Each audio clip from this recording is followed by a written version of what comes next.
तो सभी साथियों को क्रिसमस की हार्दिक बधाई। और इसी बहाने आज हम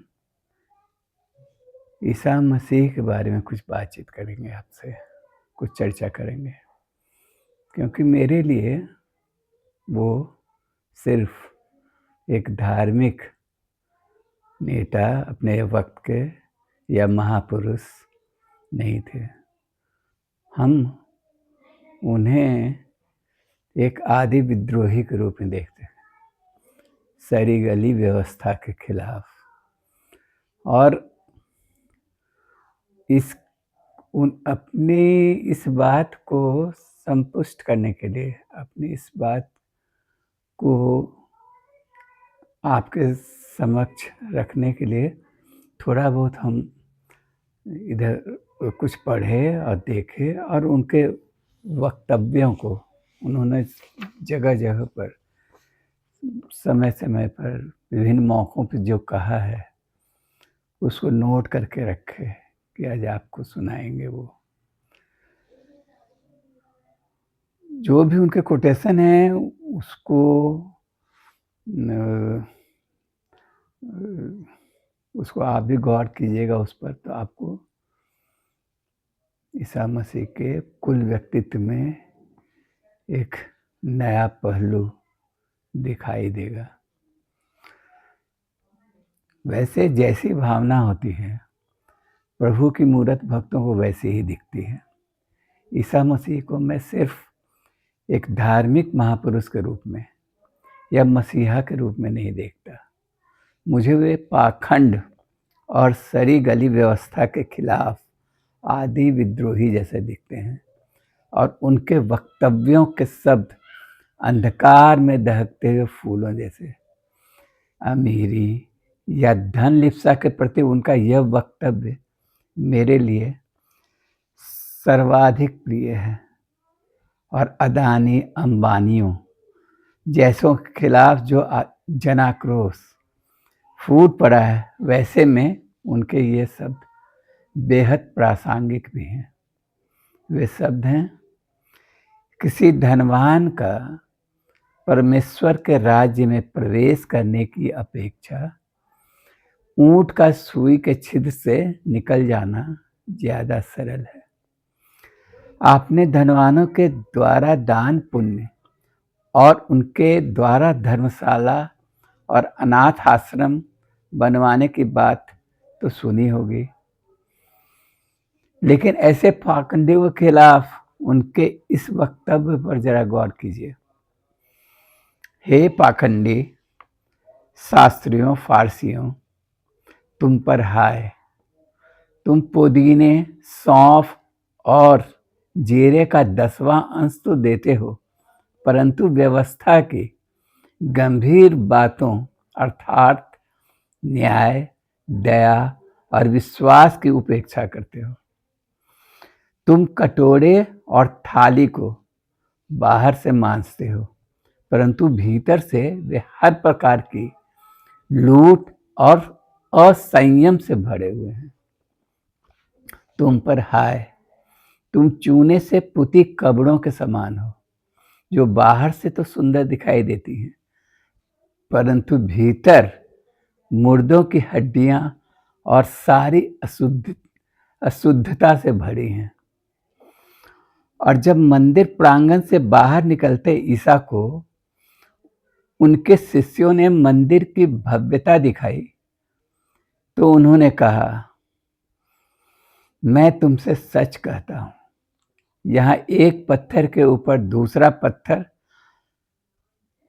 भी न रहेगा और जो ढाया न जाएगा।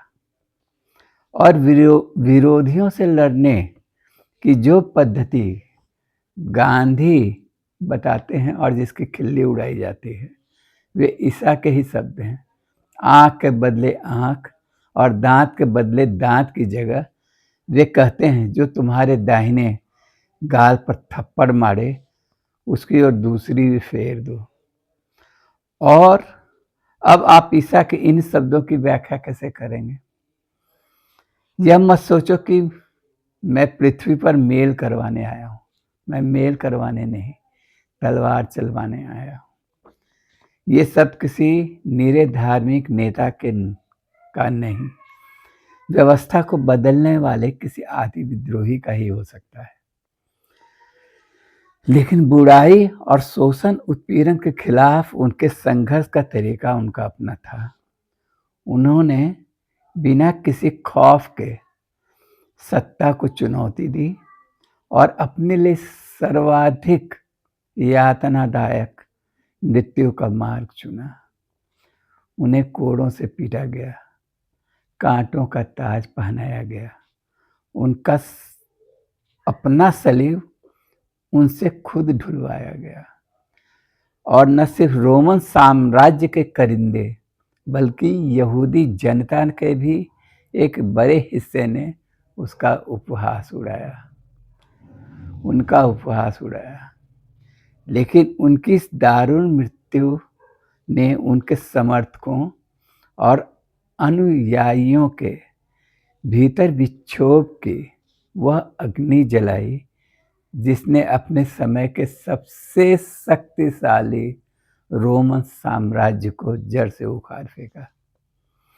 और भविष्य को देखने की उनकी जो दृष्टि थी, तुम लड़ाइयों की चर्चा और लड़ाइयों की अफवाह सुनोगे, देखो भयभीत ना होना, क्योंकि इनका होना अवश्य है, परंतु उस समय अंत ना होगा, क्योंकि जाति जाति के विरुद्ध और राज्य राज्य के विरुद्ध उठ खड़े होंगे और बहुत से स्थलों पर अकाल पड़ेंगे, भूकंप आएंगे, परंतु सब बातें तो पीड़ाओं का आरंभ ही होंगी। नेहरू ने उनके बारे में अपनी प्रसिद्ध पुस्तक विश्व इतिहास की झलक में लिखा है, उनकी बातें रूपकों और कहानियों के तौर पर होती थी, लेकिन यह बिल्कुल स्पष्ट है कि वह जन्म से ही विद्रोही थे और जमाने की हालत को सह नहीं सकते थे और उसे बदलने पर तुले थे। यह बात न थी जो यहूदी चाहते थे, इसलिए उनमें से बहुत से लोग उनके खिलाफ हो गए और उनको पकड़कर रोमन अधिकारियों के सुपुर्द कर दिया। और अंत में एक बात, ईसा मसीह को उनके अनुयायी परमेश्वर का पुत्र बताते हैं, लेकिन उन्होंने खुद को कई स्थलों पर मनुष्य का पुत्र कहा है। अपनी गिरफ्तारी के पहले उन्होंने अपने शिष्यों से कहा, तुम जानते हो कि 2 दिन के पश्चात फसह का पर्व आ रहा है और मनुष्य का पुत्र क्रूस पर चढ़ाए जाने के लिए पकड़वाया जाएगा।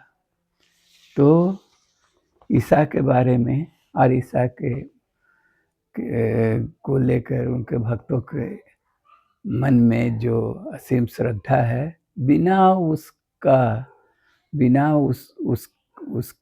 उसके बारे में कुछ कहे जो ईसा के बारे में मेरी धारणा बनी है, ईसा मसीह को मैं जिस रूप में देखता हूँ उसे ही आज आपके सामने रखा।